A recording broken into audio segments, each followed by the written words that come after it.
안녕하세요. 저는 올해 30살인 평범한 여자예요. 저는 친한 동생과 동업으로 가게를 하나 운영하고 있습니다. 그리고 저 혼자서 가게를 2개 더 차려서 총 3개를 운영하고 있어요. 코로나 시국에도 장사가 잘 되고 있습니다. 세 가게의 순이익을 합쳐보면 총 1,500만 원 조금 안 됩니다. 그리고 저희 어머니가 제 명의로 월세를 좀 들어오게 해주셔서 그쪽으로도 한 달에 200 조금 안 되게 받고 있고요. 제 나이에 비해서 굉장히 많이 벌고 있다고 생각하고 있어요. 결혼 자금으로 목표한 금액도 다 모아놓은 상태여서 벌어들이는 돈들은 부모님께 용돈이라며 드리기도 하고 투자라거나 돈을 굴려보고 있죠. 아니면 제가 쓰기도 합니다. 저는 면허가 없어서 자동차도 없거든요. 그래서 딱히 커다란 비용이 안 들어갑니다. 그래서 옷이나 가방 또는 주얼리 같은 저를 위해 쇼핑하는 돈으로 사용하죠. 제가 유일하게 돈을 버는 낙을 느끼는 시간이기도 합니다. 저는 대학교 동기인 친구들과 자주 만나는 편이에요. 거기 가면 친구들이 매번 한 달에 대체 얼마를 벌고 있느냐고 물어봅니다. 그럼 저는 대답을 안 해요. 누가 그런 걸 물어. 얘기 안 해줄 건데. 물어봐서 대답하면 너 회사 때려치고 싶을걸? 이러면서 대답을 회피했죠. 졸업하고도 3달에 한 번씩은 모이는 친구들이었는데 총 5명입니다. 이렇게 5은 대학교 때도 붙어 다녔던 사이예요. 이 중에서 한 친구 때문에 제게 기가 막히는 일이 벌어졌어요. 어느 날 이 친구로부터 연락이 한 통 왔습니다. 무슨 일이냐고 물어봤더니 사정이 너무 급해 그러니 돈을 좀 빌려주면 안 되겠냐고 하더군요. 자기가 모은 돈은 턱없이 부족하다고 염치 없지만 제게 부탁한다고 하면서요. 얼마 정도 필요하냐고 물어보니 800만 원 정도 빌려줄 수 있냐고 하더라고요.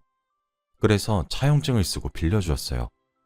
친구 사이에 이런 서류까지 써야 하냐고 물어보던 친구의 말에 저는 원래 가까운 사이일수록 이런 문제는 확실히 해둬야 이후에 문제가 안 생기지 라며 서류를 작성했습니다. 사실 이 친구가 저희 모임에서 제일 돈을 못 벌거든요. 대학교를 졸업하고 아무런 스펙이 없어서 회사 격리를 하고 있는데 한 달 일해도 실수령액이 160만 원을 겨우겨우 넘는 걸로 알고 있어요. 생전 우는 소리 안 하던 애가 하니까 흔쾌히 돈을 빌려주었죠. 그렇게 빌려간 날이 8개월 전입니다. 그 이후로 돈을 갚으려고 노력을 하는 것 같더라고요. 근데 무슨 티끌모아 태산도 아니고 만날 때마다 찔끔찔끔 갚으려고 하더라고요. 하루는 10,000원을 갚을 때도 있고 어떤 날은 50,000원을 갚았어요. 친구는 오늘은 30,000원 갚을게. 800만 원에서 까 라고 했었죠. 근데 솔직히 그걸 어떻게 받나요? 적은 돈도 아니고 800만 원을 빌렸는데 그거 하나하나 계산하는 것도 제가 해야 되잖아요. 계산이 얼마나 복잡해지냐고요. 그래서 제가 나중에 한 번에 다 갚아달라고 했습니다. 저는 깔끔하게 받고 싶었거든요. 제 입이 방정이죠. 그 이후로 친구는 제 연락을 점점 피했어요. 돈을 갚으려는 생각조차 안 하는 것 같았죠. 제가 돈 언제 갚을 거냐고 물어볼 때마다 독촉 좀 하지 마. 내가 그 돈 떼먹니? 있는 사람이 더하다고 넌 돈도 많으면서 왜 그래? 좀 기다려주면 안 되니? 라면서 제 탓을 했어요. 솔직히 빌린 사람이 재촉하기 전에 돈을 갚아줘야 되는 건데 되려 저를 나쁘고 모진애로 만들고 있으니 처음엔 그러려니 친구니까 뭐 내가 좀 더 기다려줘야지 이런 마음뿐이었는데 점점 어이가 없어지는 겁니다. 결국 7개월이 지나도록 한 푼도 갚지 않았어요. 제가 참다 안 돼서 하루는 친구를 불러 냉정하게 따져 물었습니다. 소진아, 돈 왜 안 갚아? 라고 제가 대놓고 물어보니까 소진이는 아니 수민아 그게 아니라 라면서 얼머부리다가 갑자기 눈물을 펑펑 흘리는 거예요. 저는 당황스러워서 소진아 너 왜 그래? 무슨 일 있어? 라고 물어보니까 대답도 않고 엉엉 울더라고요. 한참을 진정하길 기다렸습니다. 진정된 소진이를 보며 저는 돈을 대체 어디다 썼길래 7개월이 지나도 돈을 안 갚니? 뭘 했길래 이제 돈을 갚았으면 한다는 내 말에 그렇게 우는 거야? 라고 했더니 소진이는 그게 너한테 빌린 800만 원을 내가 목돈으로 만들겠다고 묶어놨어. 조금만 더 기다려주면 찾아서 바로 상환할 수 있어. 정말이야.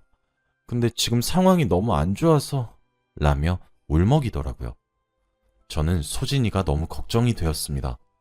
얘가 어디 빚이라도 낸 것은 아닌가 싶더라고요. 너무 걱정스러웠던 저는 무슨 일인데 그래? 나한테는 말하지 못하는 얘기야? 라고 물어봤죠. 소진이는 제게 아무 말도 못하고 눈물만 흘려댔습니다.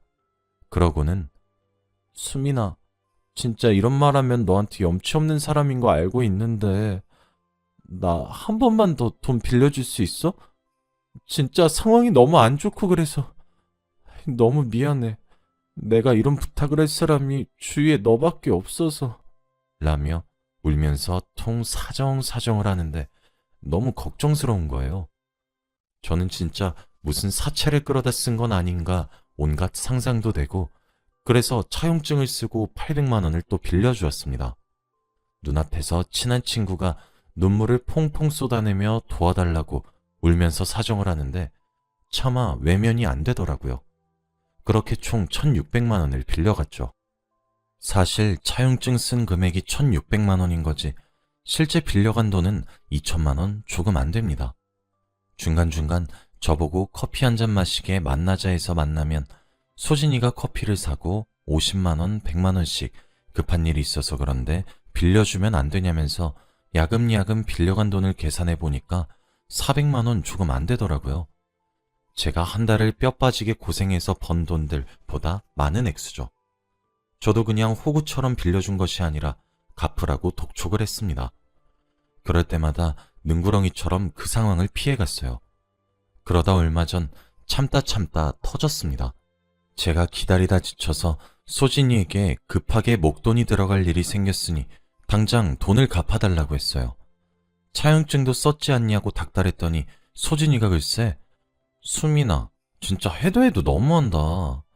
너한테 사실 그 돈은 쉽게 벌 수 있는 돈이잖아. 꼭 이렇게 재촉을 해야만 하는 거야? 라는 거예요.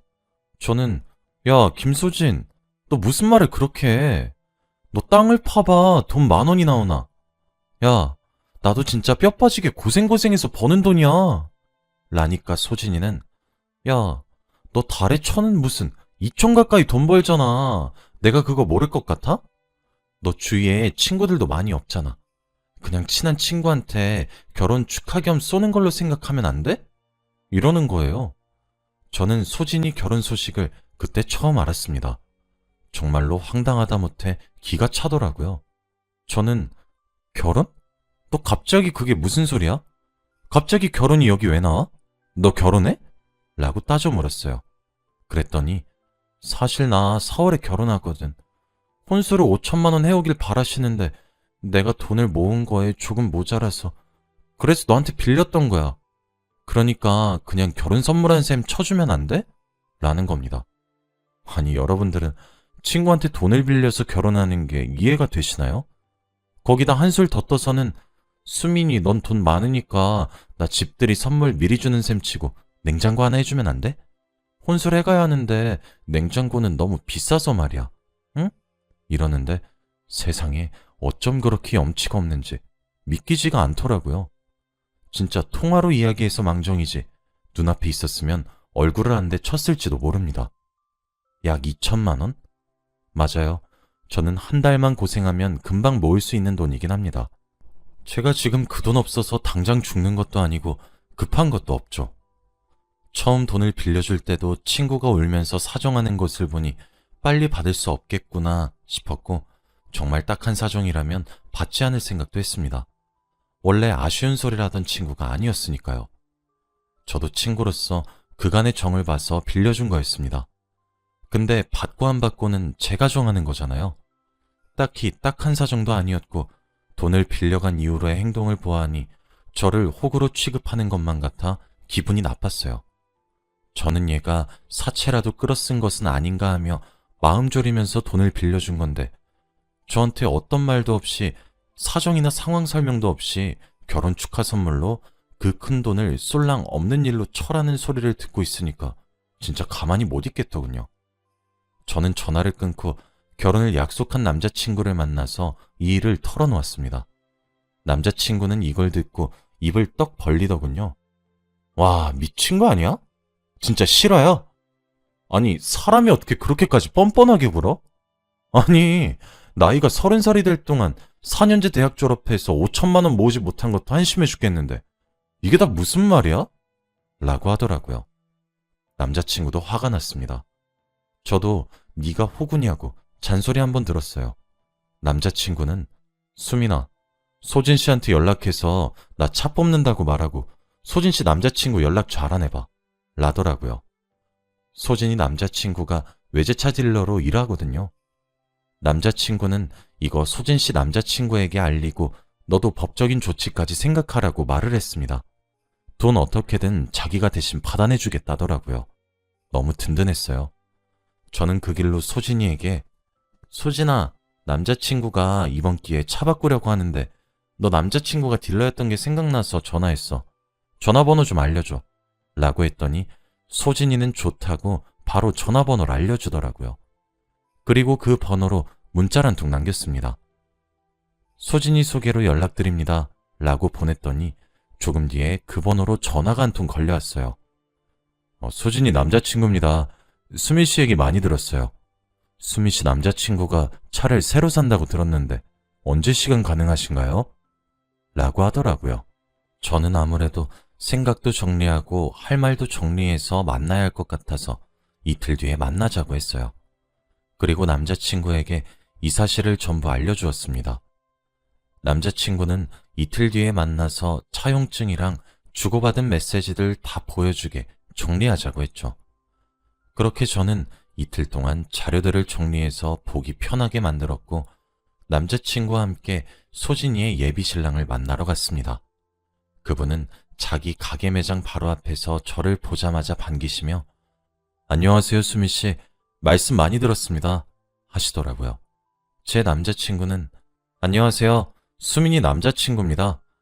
오늘은 다름이 아니라 소진 씨에 대해 의논할 일이 있어서 이렇게 만나 뵙고 싶어 자동차 핑계를 좀 댔습니다.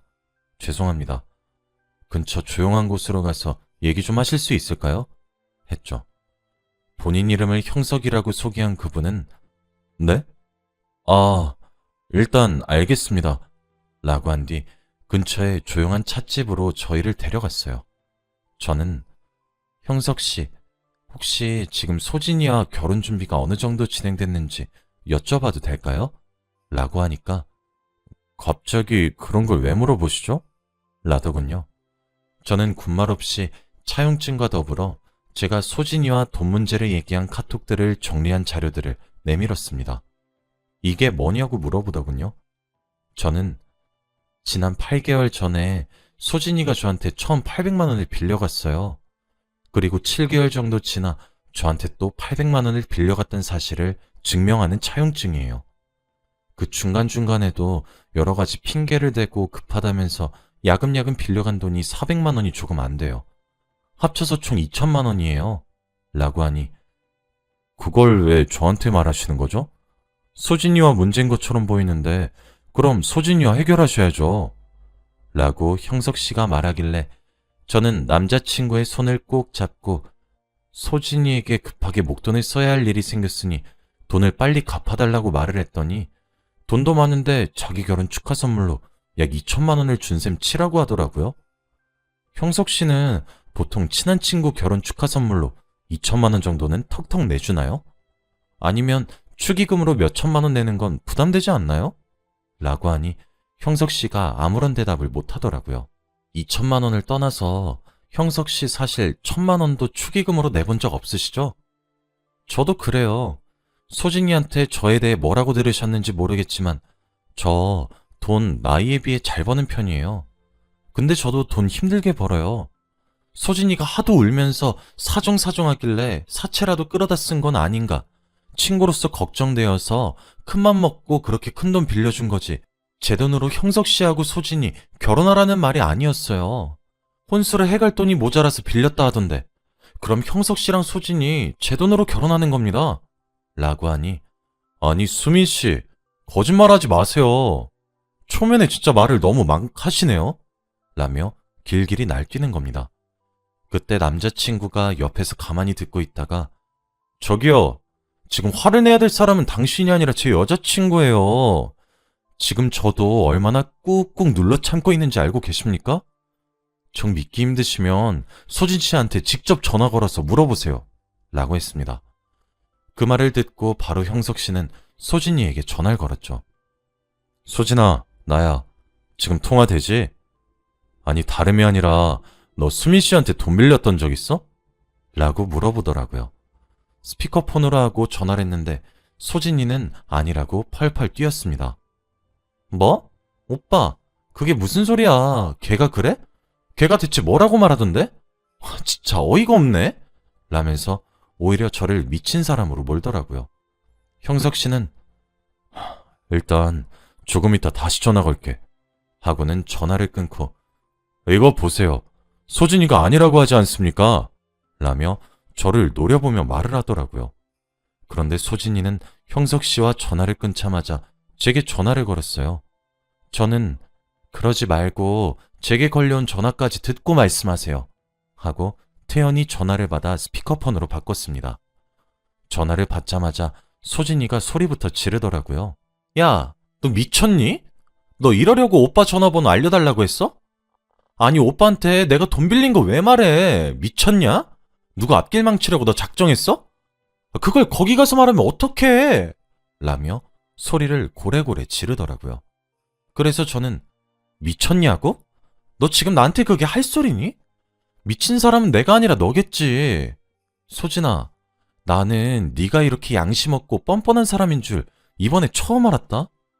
하도 울면서 사정하길래 딱 하고 불쌍해서 돈 빌려줬는데 너를 걱정했던 내가 미친 거니 그 돈으로 혼수 장만하겠다는 네가 미친 거니? 어이가 없어서 화도 나지 않아. 처음엔 법대로 해볼까도 생각했고 그 돈 독촉한다고 해도 네가 돈이 없다는 사실을 아니까 어떻게 돈을 받아내야 되는 건가 걱정도 되더라. 근데 내가 법대로 하면 너희 신혼집에 빨간 딱지 붙을 거 아니야.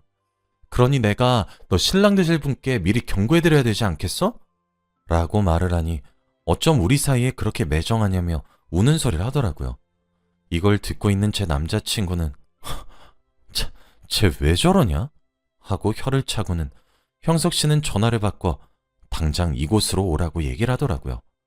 저는 친구가 도착하길 기다리면서 형석 씨에게 형석 씨, 저는 소진이가 이번 달 내로 돈을 상환하지 않으면 변호사 찾아갈 거예요. 그리고 법대로 진행할 거고요. 제가 결혼식에 나타나서 축의금이라도 몰수하게 되는 일이 없길 바라는 마음에 오늘 찾아왔습니다. 라고 하니 형석 씨는 마른 세수를 하며 잠시 생각할 시간을 달라고 하더군요. 그렇게 한참 정막이 흘렀을까 형석 씨가 얘기를 꺼냈습니다. 사실 제가 외동아들이에요. 그래서 저희 부모님이 지원을 조금 해주실 예정이셨어요. 2억 정도요. 소진이랑 결혼을 주제로 이야기하시면서 이거를 얘기해줬습니다. 부모님이 2억을 보태준다고요. 그래서 소진이 보고 적당히 혼수만 해오라고 말했어요. 소진이가 엄청 좋아하더라고요. 저는 나이도 있고 그러니까 최소 5천만 원 정도는 당연히 모았겠거니 했죠. 그런데 수미 씨한테 돈을 2천만 원 가까이 빌렸단 거면 걔는 최대로 모아봤자 3천만 원 모았겠네요. 참. 그리고 수미 씨에게만 돈을 빌렸단 것도 확인되지 않은 것이니까 이것조차 확신할 수가 없네요. 저는 진짜 몰랐습니다. 이걸 어떻게 해야 하는지 라면서요. 혼란스러워 보이더라고요. 돈이 없음 날짜를 미뤘어야죠. 아니면 부모님께 손을 벌렸어야죠. 친구에게 손을 벌리는 게 말이나 됩니까? 어떻게 갚을 생각이었나 싶더라고요. 뭐 말하는 것을 들어보니까 애초에 갚겠다는 생각은 없어 보였지만요. 이런저런 이야기들을 셋이서 나누고 있었는데 소진이가 그 자리에 도착했어요. 자리에 오자마자 야, 진짜 나한테 왜 그래? 우리끼리 끝낸 얘기잖아. 진짜 치사하게 내 남자친구까지 찾아가서 왜 이래? 라면서 머리채를 잡으려 달려들더라고요. 옆에 있던 남자친구와 형석 씨가 일어나서 겨우겨우 소진이를 뜯어말렸습니다. 저는 얘기? 무슨 얘기? 우리가 무슨 얘기를 끝냈는데? 네 혼자 결혼 선물 한 셈 치라고 말한 걸 우리가 얘기를 끝냈다고 말하는 거니? 너 진짜 머리가 어떻게 된 거 아니야? 진짜 뻔뻔해도 유분수가 있지. 너 미쳤니? 라고 비꼬았더니 얼굴이 불그락푸르락해지더라고요. 저는 소진이에게 차용증과 함께 여러 증거들을 보여주었습니다. 됐고, 빌려간 돈 어떻게 상환할지 그것만 말해. 난 그거 들으러 여기 온 거니까. 네가 지금 배째라는 식으로 나오면 내가 넘어가 줄 거라고 착각하는 것 같아서 말해주는데, 나 네가 이번 달 내로 돈 안 갚으면 변호사 찾아가서 법대로 진행할 거야. 내가 너한테 1,600만 원 송금했다는 거래 내역도 있고 네 손으로 쓴 차용증도 있고. 이거 법적으로 효력 있는 거 알지? 내 돈 어떻게 갚을 거야? 라고 말을 하니 아무 대답 없이 저만 째려보더라고요. 제 남자친구도 옆에서 저기요 소진씨, 지금 그렇게 수민이 째려본다고 해결될 문제입니까? 돈이 한두 푼도 아니고 대답하세요. 저희가 그렇게 한가해 보이세요? 라고 독촉했죠. 소진이를 뺀 셋 모두는 표정이 굳어 있었습니다. 10분쯤 그렇게 저만 노려보고 있더라고요. 슬 열이 오르기 시작했는데 형석 씨가 자리에서 일어나서 가게를 나갈 채비를 하더라고요. 그리고 소진이를 보고 소진아, 우리 결혼 미루자. 아무래도 너와 관계 다시 한번 생각해봐야 될 것 같아. 내가 연락할 때까지 연락하지 말아줬으면 좋겠다. 라고 휙 나가버리더군요. 소진이는 깜짝 놀라 형석 씨 뒤를 쫓아갔어요. 저와 내 남자친구는 벙쪄서 자리에 앉아서 한 30분 정도 기다렸지만 둘 다 돌아오지 않아 집으로 갔습니다. 그리고 그날 밤 친구에게 연락이 한 통 왔어요. 먼저 500만 원 입금했어. 그러니까 내 남자친구한테 따로 연락해서 내가 돈 다 갚았다고 말 좀 해줘. 라고 말이죠. 저는 아니? 네가 다 갚지도 않았는데 내가 왜 전부 갚았다고 말을 해줘야 하니? 네가 남은 금액 전부 다 상환하기 전까지는 나 그런 말 절대 안 해. 라고 하니까 전화가 걸려왔어요. 전화를 받았더니 아주 울고불고 소리치고 난리도 그런 난리가 없더라고요. 미안하다고 빌다가도 다 저 때문이라고 소리치더라고요. 다 제 책임이라 말하면서요. 제 남자친구가 옆에서 보다 못해 전화를 저에게로부터 뺏어들어 소진씨, 그거 적당히 좀 하세요. 오밤중에 진짜 무슨 행패예요? 그러게 돈 미리 갚지 그러셨어요? 돈 다 갚았으면 수민이가 다 갚았다고 말 전해준다잖아요. 진짜 제가 입에 쌍욕 올리기 전에 적당히 하세요. 한 번만 더 수민이한테 이딴 전화 걸어서 화풀이 분풀이 하시면 이러는 것들도 제가 형석 씨에게 다 전할 거예요. 아시겠어요? 그리고 말은 바로 하셔야죠. 서진 씨 결혼 깨지게 생긴 게 대체 왜 수민이 때문입니까? 그걸 왜 수민이 탓을 하세요? 본인 욕심 탓을 하셔야죠. 끝까지 왜 그렇게 뻔뻔한 거죠? 빨리 돈이나 갚으세요. 끊겠습니다. 하고 전화를 끊더라고요. 소진이는 제 남자친구가 화내는 모습을 보고 놀란 것인지 그 뒤로는 연락이 없었습니다. 그리고 며칠 뒤 형석 씨도 제게 전화가 왔어요. 죄송하다고 하면서 말이죠. 그리고 결혼은 파토냈고 헤어졌다고 했습니다. 아무래도 본인들 때문에 제가 피해를 입은 것 같아서 연락드렸다고 했죠.